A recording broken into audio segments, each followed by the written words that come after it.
Ang importante lang, ikaw makita ko. Mupagiyong ka lang, happy na ko.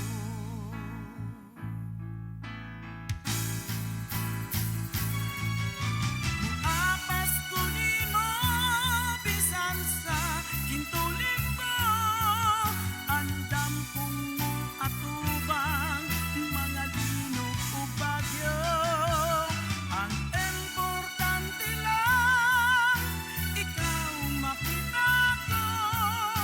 Mupakiyong ka lang, happy na ko.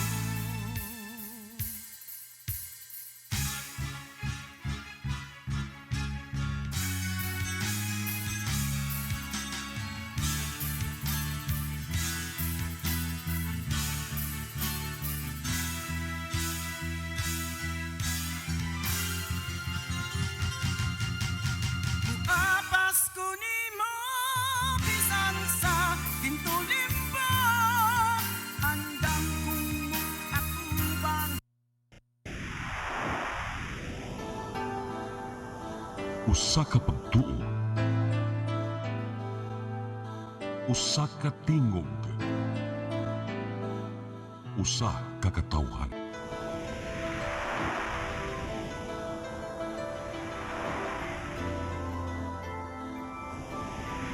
Cebu Catholic Television Network.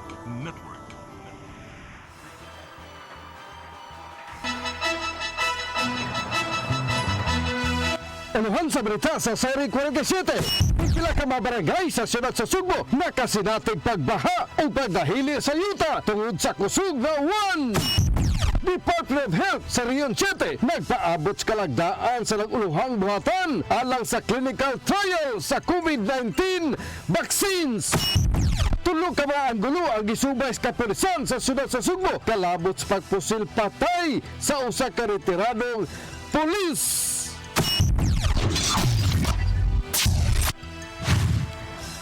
Sugbo, Kabisayan ug Mindanao, Pilipinas ug sa katawhan kutob sumabot sa tong Sibya sa tibuok kalibutan. Maayong hapon. Live gikan sa Cebu Catholic Television Network. Udungan nga mabati sa DYHP, RMN Cebu niining mga orasa. Kini ang tulumanon sa mga nagunang kasayuran nga angay na tumasayran. Ako si Rufil Banyo. Tulumanon sa patas nga mga balita ug opinyon. Ako si Divine Marshall Flores. Kini ang Sayri 47.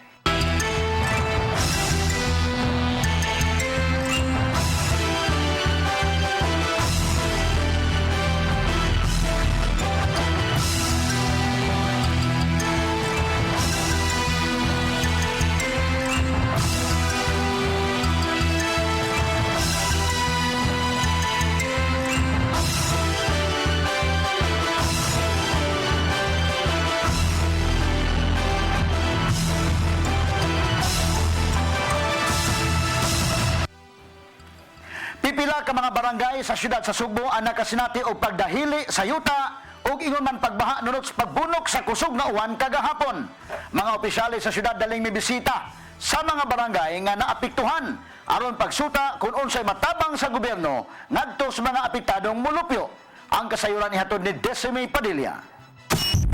Daghang barangay sa Cebu City ang apektado gyud sa walay hunong nga pagbunok sa kusog nga uwan kagahapon, kini sama sa Barangay Talamban, Tisa ug Kalunasan. Sa sitio Kadahuan, Barangay Talamban, tulo ka bahay ang apektado sa nahitabong pagdahili sa yuta nga nahitabo pasado alas 10 sa gabi kagahapon. Pasado alas 10 kagabi dihang mibunok ang kusog nga uwan, adunay tulo ka mga bahay dinhi sa sitio Kadahuan, Barangay Talamban ang naapektuhan sa pagdahili sa yuta. Matod sa mga usa sa mga nagpuyo dire nga si Corazon Jaime nga kining dako nga bato mao ilahag yung namatan. Hinungdan nga midali sila og gawa sa ilang panimay, dala ang iyang duha ka apo usa ka anak. Wala lang dangti og pila ka minutos. Midahili dayon kining yuta nga inyong nakita nga mirisuta nga natabunan ang ilahang mga gamit. May nalanggani kay nakabantay dayon sila mao walay kinabuhi nga nakalas o naangol. Maayo lang ang tamig tabang ba kay pareha karon naami silingan nga maayo pun tao nya di man mi kahibaw og kanos arami kutob diha. Diha rami gipakatugon na. Ang maong lugar gibisita ni Konsehal Jerry Guardo Chairman sa Committee on Infrastructure ug base sa inisyal nga assessment ni ini makita gyud nga ang riprapol sa lugar walay gawsanan sa tubig ug tungod sa grabing uwan nga nasinati kagahapon nihumok ang yuta og niresulta nga nahugno ang retaining wall. Kayo ang balay nakuha na ang iyang collapse na ang iyang riprap wall mo na ang pressure mo na nagkada dito sa balay sa ubos nga balay. So because of sa pressure mo itong landslide sa dito nibigay sa ilang wall dito sa usa ka panimalay. Pero makita nimo nga dili lang ka na ang actually ang endanger karon, even ang kaning mga neighboring nga balay, mga tulo niya nga itong na-identify karon. Tungod ang ibabaw man gud nga part wala existing nga drainage system.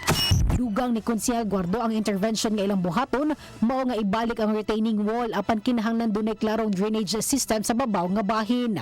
Dili una pabalikon ang mga nagpuyo sa maong mga bay nga apektado sa landslide sanglit i-clear una nila aron malikayan ang dili maayong insidente. We will find for a relocation site ang barangay na mo kuan na ni mo accommodate nila. But we can unsay mga materials nga needed nila, immediate nga mga materials nga kinahanglan nila para restorations. We can provide sa city. Samtang sa Barangay Tisa, daghan sab nga mga sityo nilang apektado sa baha tungod sa kakusog sa uwan kagahapon.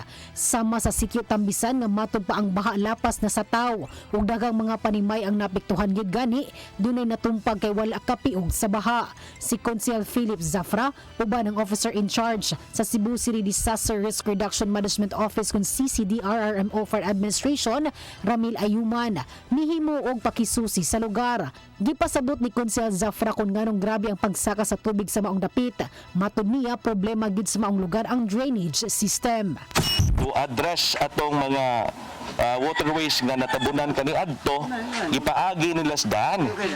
Although 72 ang diameter sa culvert, but then again dili gyapon siya efficiente nga mo contain sa tubig baha kay liko-liko man. So na tendency, na chances nga igabot mo iskina punto, iskina gyud mo backflow ang tubig, mo backtrack mo na so, una pa mo tuyok na sad. So tendency ang tubig moagi na lang gitsdan. Nawagan ng konsehal sa kagamhanan sa syudad nga unta matubag ang maong problema tungod kay dagang residente ang napiktuhan. Sama ni Cecil Cabarubias nga ang bay o gamit na gusbat tungod sa baha. Kanang singanan ni mangayo tamig kanang bisag gamay lang nga kuan ba kanang singanan ni kanang tabang nga at least makuan ni among kuan panimalay. Ang officer in charge sa CCDRRMO for Administration, Ramil Ayuman, miingon nang lista na sila sa mga naapektuhan sa baha ingon man sa landslide aron mahatagan og tabang. Hugot silang nakig-alayon sa Cebu City Social Welfare and Services alang sa maong katuyuan. Sa pagkakaroon ang ato sa we need the list of kanang mga victims sa mga na-affected nga mga residents kay panghatagan na to og pagkaon. We closely coordinating karon with the DSWS. Housing materials depende na unya sa assessment ni-coordinate sa DS, sila ni bahala na apil na sa tong sa Talamban o sa tanang mga affected sa landslide. May Padilla, CC10 News. Samtang nunot sa wayhuno nga uwan, sukad kagahapon sa hapon hangtod karon, gipa-alerto sa hepe sa Cebu City Police Office ang 11 ka police station aron monitoron ang mga dapit nga peligro sa baha ug sa pagdahili sa yuta. Gamit kini sa search and rescue giandam. Ang kasayuran ihatod ni Arnold Bustamante. Nasinati kagahapon hangtod gid ng buntag ang pagbunok sa kusog nga uwan nga resulta sa mga pagbaha sa mga dapit nga nahimutang sa ubos ka bahin sa sulod sa Sugbo. Tungod nini gipalerto dayon sa hepe sa Cebu City Police Office ang 11 ka mga police stations aron mapangandaman kung dunay mahitamong nga trahedya sa kabaranggayan. Si Police Colonel Josefino Ligan mipaandam dayon sa ihaga mga kagamitan sa Search and Rescue Unit sama sa PC, pala, life vest, rubber boat, maso, suga o gaban pa aron mao ganiton kung adunay mga residente nga luwason tungod sa walay hunong nga mga pag-uwan. Adunay 32 ka mga personal gikan sa Cebu City Mobile Force Company ug sa 11 ka mga police stations nga mao magsilbing search and rescue team kung galing mo grabe pa ang gadautan nga panahon nga nasinati sa Dakmen, Sugbo. Right now, kanang station ako nagipandam. Napaka-additional nga personnel composed of people from CMFC and city headquarters duha ka team 32 para mapoy mo responde sa ubang area. At dunay unom ka mga pamilya sa Barangay Tisa ang gibutang sa evacuation center sa disaster team sa CCPO. Human mamaligro ang ilhang kamalayan sukad pa kagabi. Gawa sa mga pamilya doon pay angayan nga pabakwiton sa labing luwas nga dapit tungod kinakita sa mga barangay official nga peligro sa pagdahili sa yuta ang ilang gipuy-an. Ano po ito isa ka area dito nga gilantaw, posible mo-worse ang situation. So, advice sa barangay official is hinahinayan usap po evacuate ang mga tao. Ipang monitor na usab ang mga kasapaan sa dakbayan nga dako ang posibilidad nga mosaka ang tubig din adunay mga panimay sa duol nini. Lagip sa gipatutukan karon ni Colonel Ligan aga mga bukirang barangay nga kuyaw sa landslide sama sa Talamban ug mga siligang dapit. Arnold Bustamante, CCTV News. Tulo ka mga pamilya sa sitio Panaghiu sa Barangay Tingob, Siyudad sa Mandawi ang gipabalhin sa mas luwas nga dapit diha sa City Disaster Risk Reduction Management Office kon DRRMO. Kini tungod sa nasinating pagbaha tungod sa uwan kagabi. Alaunas kadlawon gipa-evacuate ang mga mulupyo apan nakauli usab kini kaganinang buntag gikan sa Tingob Elementary School. Gawa sa Barangay Tingob, gibaha usab kagabi ang Barangay Subang Dako, Tipulo, Tingob, Banilan, Kabangkalan o Ampaknaan. Gipahimangnuan sa DRRMO Mandawi ang mga residente ilabi na ang mga nagpuyo duol sa sapa nga magmabinantayon o mo report sa command center kung dunay pagsaka sa tubig. Kanang ilang lugar kung nang namagunay ko sa una kana sapa-sapa. Ya pagtukod ang mga building dagko ipang buluhan ba? So wala nagamit ang wala silbi ang katong sapa-sapa ba? Creek. Wala na nga wala kalutsan ng tubig.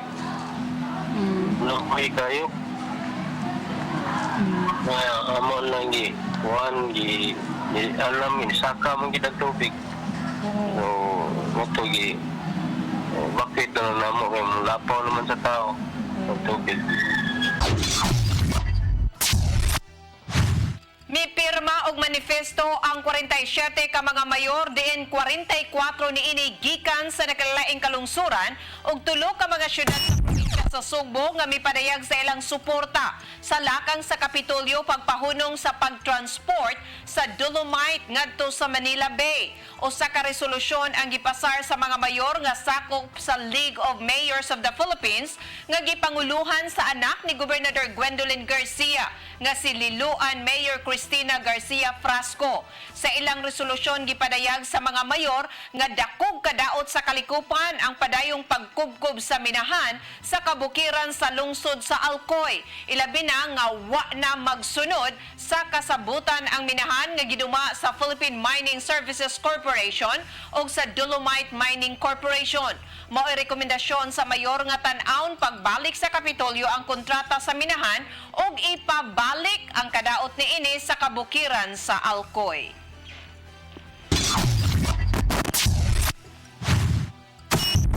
Musulod! Department of Health sa Region 7 nagpaabot sa kalagdaan sa nag-uluhang buhatan alang sa clinical trial sa COVID-19 vaccines. Kanaog man pa sa pagbalik sa Seri 47.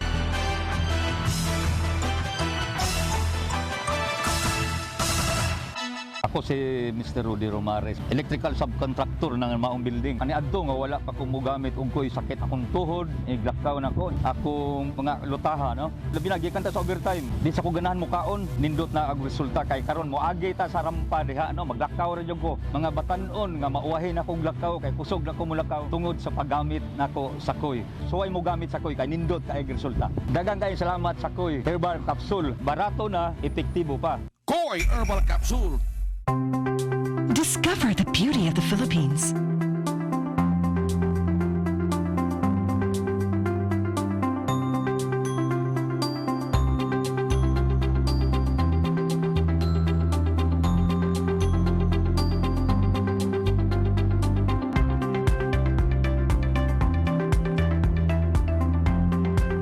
With Philippine Airlines, the country's flag carrier.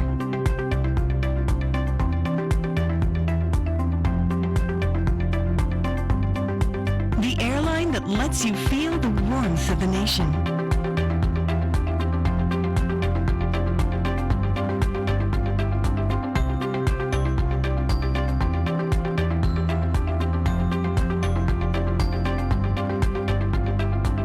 Mabuhay!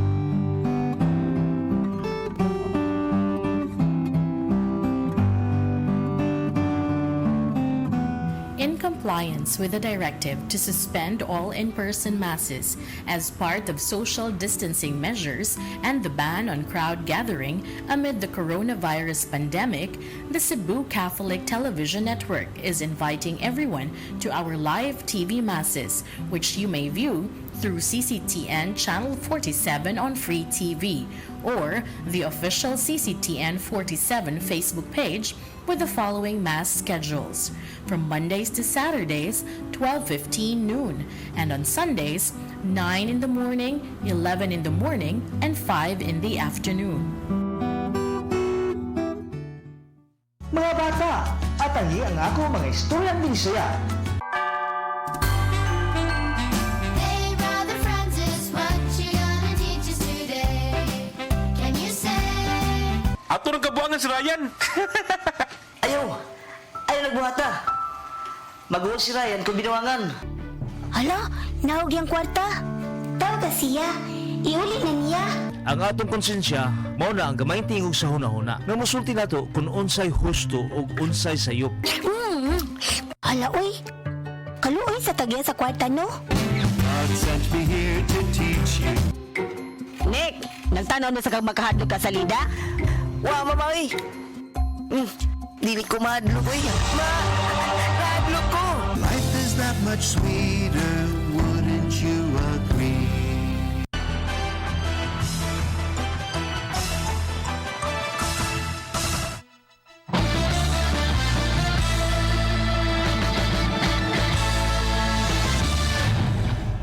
Department of Health gipaabot ang guidelines gikan sa ilang uluhang buhatan labot sa pagpahigayon o clinical trial sa COVID-19 vaccines. Kinihuman nga nalakip ang sugbo sa mga dapit dinhi sa Pilipinas. Dili pahigayon ang clinical trial. Ang kasayuran ihatod ni Fats Anthony Enzo.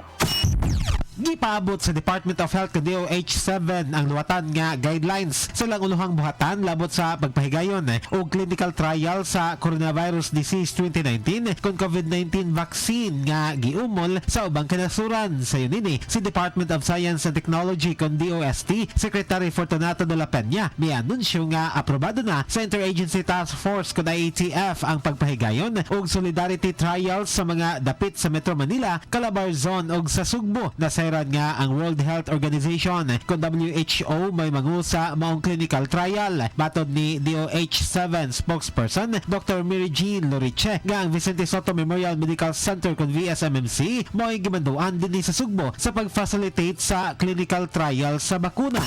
We are referring to Soto as the hospital that will included who will be conducting the trial itself. So it's the hospital that is tasked by the government, particularly mandated by the central office, to be participating in the clinical trial. So in all probability, the persons who will undergo vaccination, who will undergo pre-screening and post-screening and even the follow-up will be Vicente Soto. Iyan po hinoon ni Lorichi nga posibleng doon ay mga side effects o komplikasyon nga sa lawas sa tao ang clinical trial sa mga bakuna. Diin kini mo ilang kinahanglan nga bantayan. Subay nini, giawhag ni Lorichi ang publiko nga mo partisipar unya sa imuon nga clinical trial sa bakuna aron mapadali ang pag-umol nini.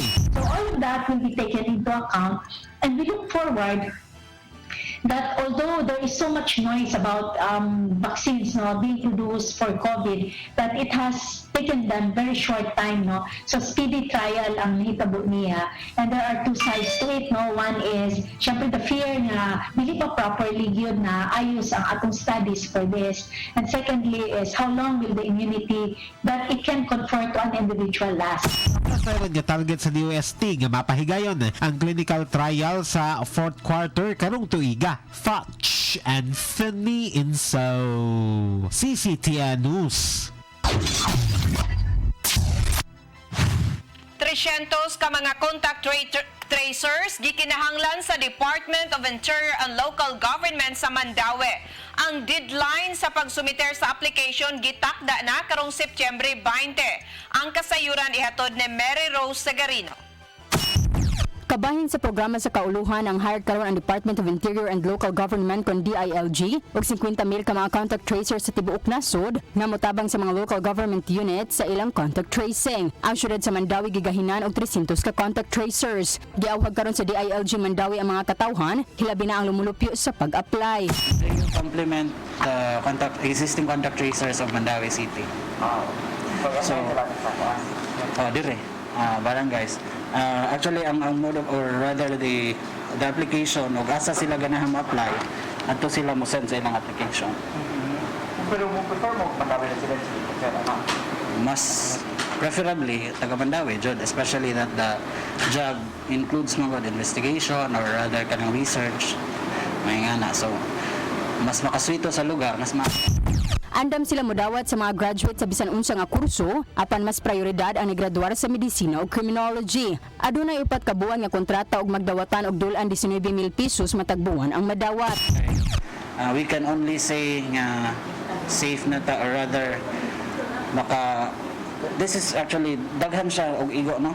This is to support nga maka-open na tabalik sa atong economy. Despite sa atong mga nakita nga ni lower na siya, but still di ta kinahanglan mo kumpiyansa mo na kinahanglan ginato i-strengthen ang pag-contact trace para this time maka-ensure na ta nga makuan gyud ang problema sa COVID. Sa pagkakaroon ang dakbayan sa Mandawi adunay 555 nga city ug barangay contact tracers. Sa mga ganahan mo apply, mo send lang sa ilang resume sa email sa DILG Mandawi. Kutob karon September 20 ang deadline sa pagpasa sa application. Mary Rose Sagarino, CCTN News.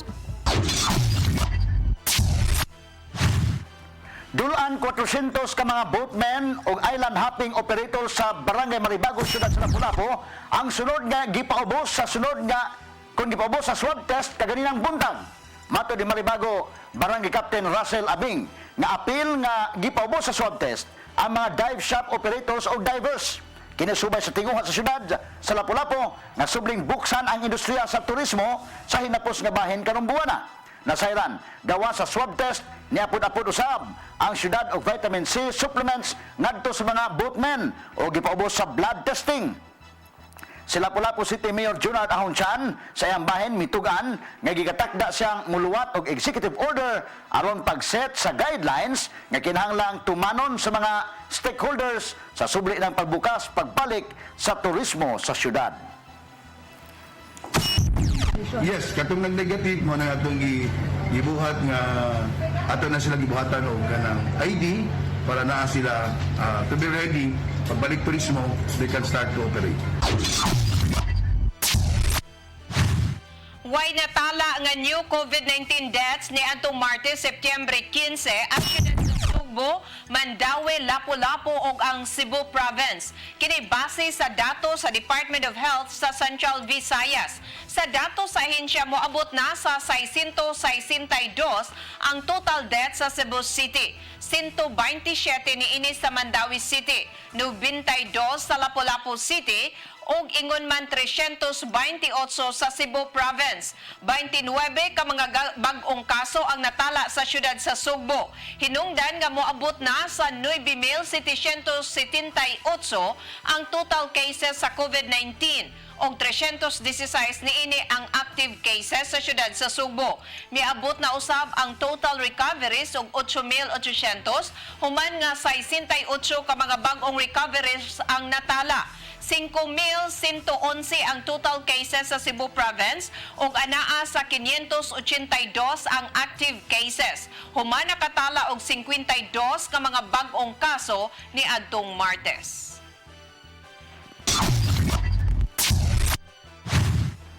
Mga batanon nga nag-edad og 21 anyos paubos dili tugutan nila Lapu-Lapu City Mayor Junard Dahong Chan nga makaduaw sa mga samang. Apan ang mga senior citizens mahimo lang makaduaw basta lang muuli kini dayon og dili na maglaag-laag pa sa ubang dapit. Ang kasayuran ihatod ni Fatch Anthony Enzo.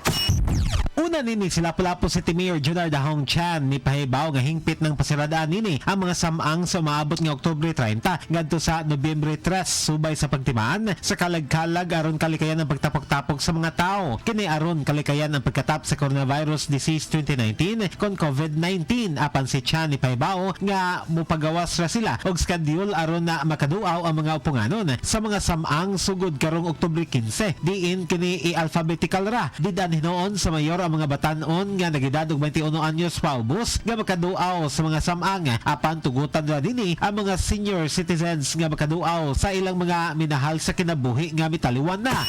Dili ra gyud nato sa pagsulod sa military are those who are minors. Kisa maning minors nato nga naa nato nga atong consider minors sa ato ang NGCQ are those who are 21 and below. Dili sila gawan. But atong gi-allow ang senior citizen. Senior citizen is allowed to visit. Bisita ra gyud sa minteryo. That's intended para ra gyud sa minteryo. After that, di siya pwede nga mag-go sa mall, mag-go sa shopping. Kinahanglan nga magsulod og face mask, face shield og maobserbar sa social distancing. Ang si bisan kinsa nga mobisita sa mga samang, lakip nga itugot sa mayor ang pagpahigayon og santos nga misa sa mga kapilya sud sa mga minteryuhan. Palimitahan raw sab sa mayor ngadto sa 2 ka oras ang pagbisita sa usa ka tawo sud sa mga samang, samtang 25% ra ang capacity nga ilang itugot sa pagduaw. Pag mo sa minteryo, nawatay health protocol. You must wear your mask. You have face shield. Face shield is required na makasud ka. Kung wala kay face shield, no, manay mangita kong pagi, karon na manawagan ko kasi makadonate og mga face shield para atong ihatag sa minteryo while katong maywa atong matagaan. Supay diini gimaduan na ni Chan ang mga nagduma sa mga samang sa syudad sa Lapu-Lapu. Nga mosumiter og lista sa mga tawo nga gilubong sa ilang minteryuhan. Diin sila raw sab may pahimon og schedule sa mayor alang sa pagbisita. Fatch Anthony Enzo, CCTN News. Bisan sa nasinating pandemic, ipadayon gyud sa kagamhanan sa lungsod sa Cordova ang pag-ayo o pagpadako sa ilang merkado publiko. Mga stallholder kasamtangan nga ibalhin sa tukuron nga tent sa Coastal Road sa Barangay Katarman. Ang kasayuran ihatod ni Chris Ligan. Himuon ang duhakan dana ang karaang merkado publiko sa lungsod sa Cordova nga dul-ana sa 15 ka tuig nga wa makasuway og medyo rehabilitation. May plano sa munisipyo nga ipabilin sa ground floor ang wheat market sama sa isdaan, karnihan ug uban pa, samtang ibalhin sa ikaduhang andana ang dry goods. Maghain usab og parking area aron makaparking ang mga sakyanan sa mangumprahay. Market building sa diha nagyapon walay pag-usab sa location, mao gyapon ang location, pero mas madako na diha ang hawalan kay ang barangay hall sa poblasyon ato ang kung ibalhin. Kumbaga na demolish po ang barangay hall sa poblasyon. Sa lain gipahimangnuan sa mayor ang mga kapitan sa poblasyon og Alegria nga namay mutang ang Centennial Road nga bantayan ang mga tawo nga manuroy nga kinahanglan magsunod sa health protocols. Gipahulog sa mayor ang dine-in sa mga kan-anan sa Centennial Road human makita ang dasok sa mga tawo nga wa magsunod sa health protocols. Lakip sa gimanduan sa mayor nga bantayan ang Centennial Road mao ang kapulisan. Kita nato ang pagpaninda diha ay tungod para sa panginabuhian sa atong mga katawhan. Pero ang pag-anha sa mga dayo, kasagaran ko na ato dili taga Cordova. Gani ako nang gipatawag ang PNP. Chris Ligan, CCTN News. Moselon! Tulog ka ba ang gulo ang gisubay sa kapulisan sa syudad sa Sugbo? Kalabot sa pagpusil patay sa usa ka retiradong pulis. Kana og uban pas magbalik sa Serie 47.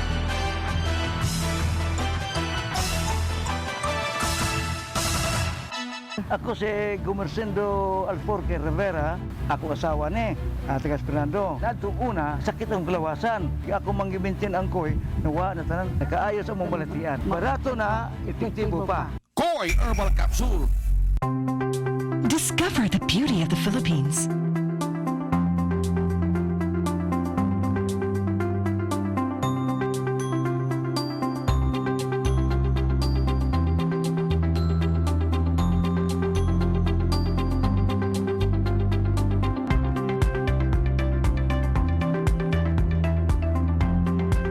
With Philippine Airlines, the country's flag carrier.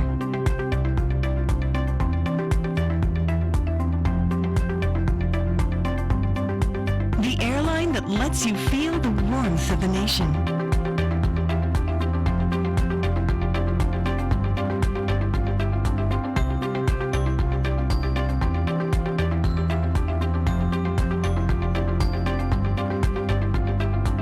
Mabuhay!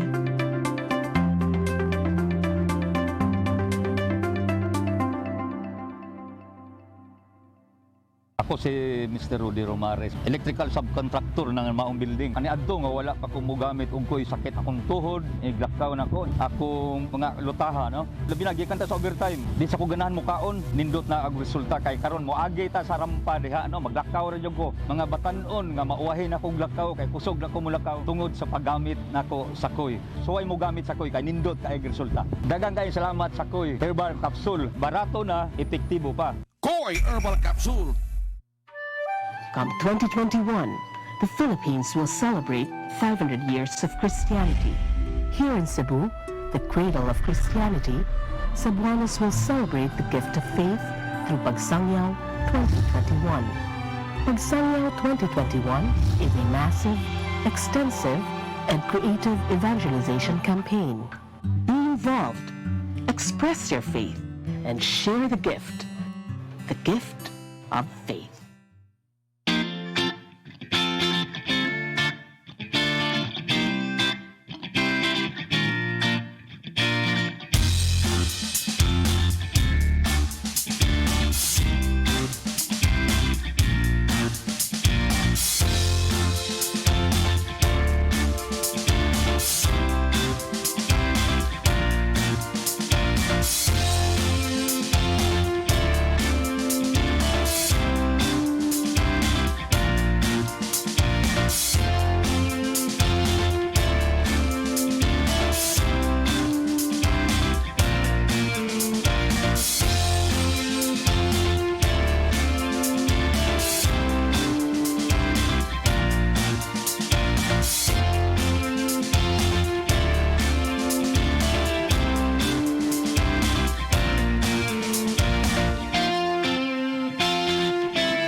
Sa ulugon ta ang ikalima kagatus ka tuig nga kasumaran sa pag-abot sa Kristyanismo dinhi sa Subo.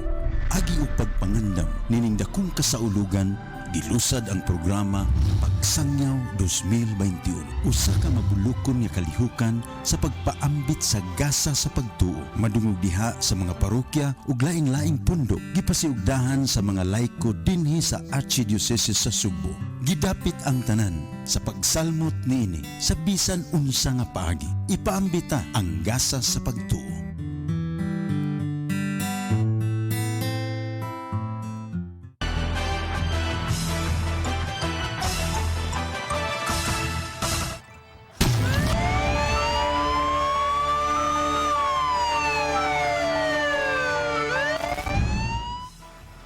Tulo ka mga anggulo ang gisubay karon sa kapulisan sa siyudad sa Subo, pagpusil patay sa retiradong pulis nga si Police Inspector Edmond Bernie Hongko o pagkaangol siyang asawa samtang nagsakay kini sa ilang sakyanan sa may sitio na Sipit, Barangay Talamban. Ang kasayuran ihatod ni Arnold Bustamante. Sa kuha sa CCTV camera sa Shell Gasoline Station, nakita ang puti nga pick-up nga mihunong sa tunga sa karsada sa sitio na Sipit sa Barangay Talamban sa Dakbayn, Subo, pasado alas 3 gahapon sa hapon.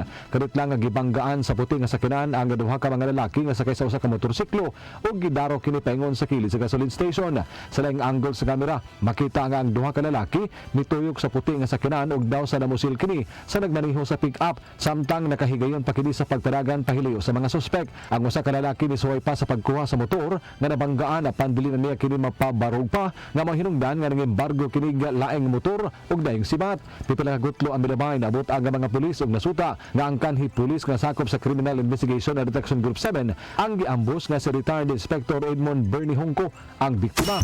At the same time, base sa ato ang nakita nga sa mga footages is at some point naka-retaliate pa si Sir Hongko through sa pagbangga niya sa iyang sakyanan dito sa motor sa ato.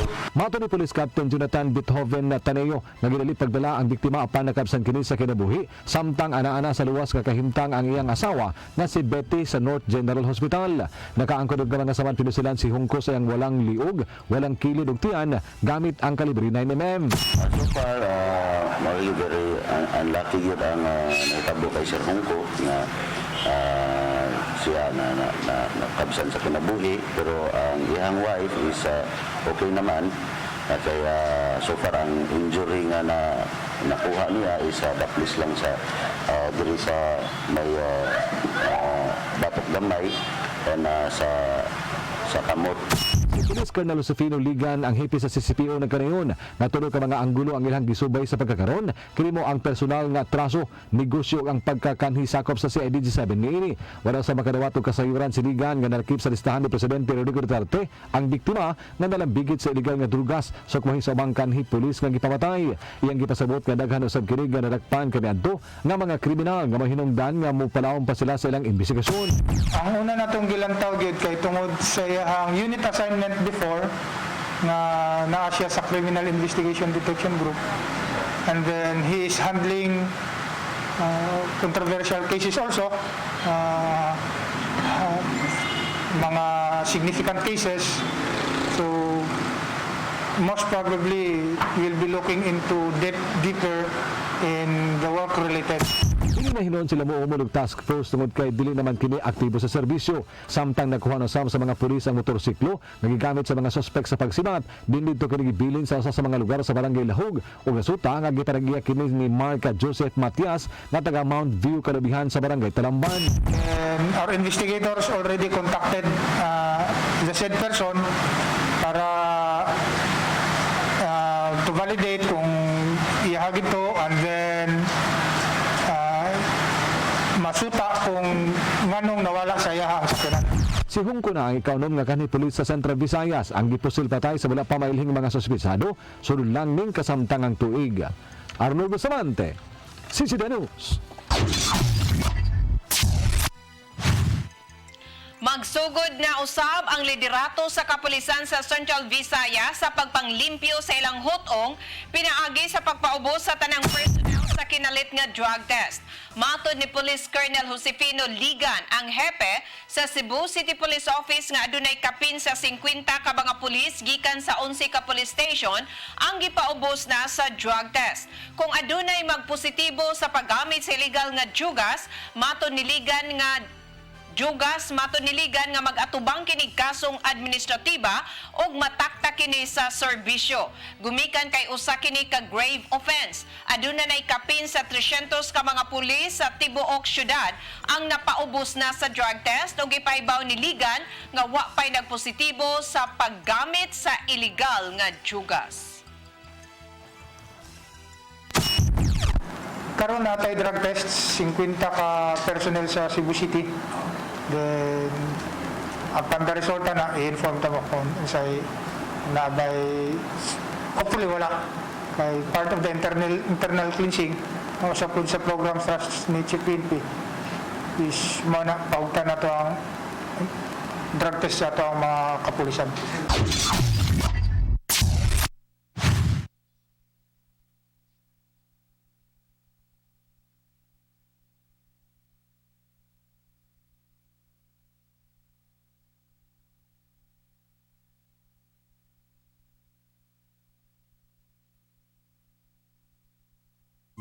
Sa ulugon ta ang ikalima kagatus katuig nga kasumaran sa pag-abot sa Kristyanismo dinhi sa Sugbo.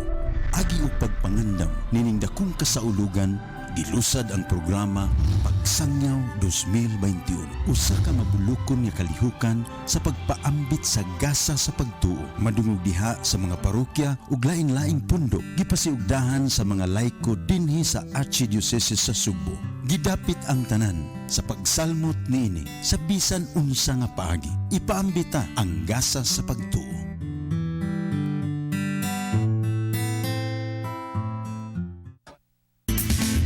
Yamdang, upay ni Tatay Dodong Limsua. Kita ng tanan nakasinati gayon kung unsa ang kalipay nga bation sa gayon nga tubagon sa Ginoo ang atong pagampo. Ang Ginoo mutubag gayon sa atong pagampo ug gihatag niya ang atong ipangayo kung nagsubay kini sa iyang kabubuton. Tungod kay ang Ginoo matinud-anon ug way makatupong sa iyang pagkamangihatagon. Ingon ini ang atong relasyon sa atong langitong Amahan. Nahibaw na siya kung unsa ang atong mga panginahanglan. Apan, mahimot kayo siya kung kita mudol kaniya o mangayo kaniya pinagi sa pagampo.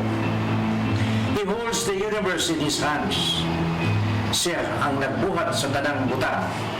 Ngano magpanukuman kita sa pagtuol kaniya? Tugloy ako pag kinabuhi-uyon sa imong kamaturan, kay ikaw ang manluluwas ko nga nagsalig ako kanimo kanunay. Salmo 25:5. Mungigso, mo kini nga itong lamdag karong adlaw. Salamat. Shalom.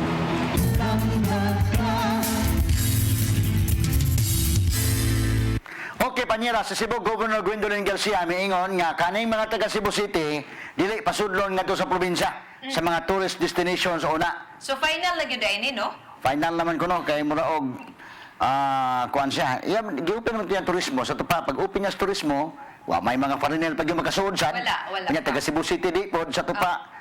Isabi mo adto taga-probinsya ra pod. Taga-probinsya ra, sila lang. Oo.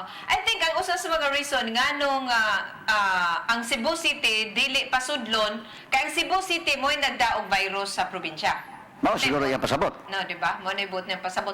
Although kagahapon si General Ferro niingon siya nga iyang istoryahon si Governor Gwen Garcia aron pangayuan og katinawan ba about ini kay MGCQ na manggudta. So nganong naaman siya ingon ana nga restriction. O pareha naman tag level, MGCQ naman tantanan. MGCQ naman tatanan niya. In fact, ang ato sa Cebu City, hinahinay na gani yung halos mawa na ang atong mga bagong kaso, ang ila dito mo itaas. Pero wa man po makiguan sa Ilabilya, mingom siya, o sige, di lang sa tamasuroy. Mao na. Probinsya. Di man kuno na essential ng muadto tas turismo, di Di ba? pa importante rong panahon na, ay lang sa mo laglaag. Mao na. Actually, Panero, para nako ba, kini siya, mas makaayusan ni nato, no? Kay para dili ta mo magsuroy-suroy panahon sa weekends, labi na katong dunay kwarta, no? Adto sa mga tourist destination sa probinsya, di lang siguro tamuhimo ana karon para nako makatabang ra bansad kining maong restriction nga gihatag ni Governor Gwen para nato. Sakto man si Governor Gwen. Nga dili niya pa kuno mao na iyang gusto. Dili pa alam mo sa mga taga Cebu City kay once upon a time nahimo mong epicenter. Alam sa mga areas probinsya sa mga among mga tourist destinations. Sakto ra sad siya ana. O si labilya sa sakto sa lingon niya, adi mo suloy siya. Ayaw lang sa, Pero sa laing pagkasulti, pwede po mingos gawin na, ay magsuroy din sa among tourist destination, di may magpasuroy. Mas labilya po yung, sa minahangol diha. Or mingos kabila, sige, nila sa tamo pasulon dire. Pero atong klarohon nga, kadturang non-essential, di ba? Kung panalitag mo, adto ka sa probinsya Panero, kay doon na kay hearing or doon na kay importante nga tuyo sa mga munisipyo or transaction, pwede ra kay wa man kamo ato silang tourist destination. Kaya naabli naman nun ang Uslob, asamot, kagamay ng mga madto sa Uslob mahon. Kay gikan Cebu City man niya, agon mga hotel Cebu City nga kwan. Correct.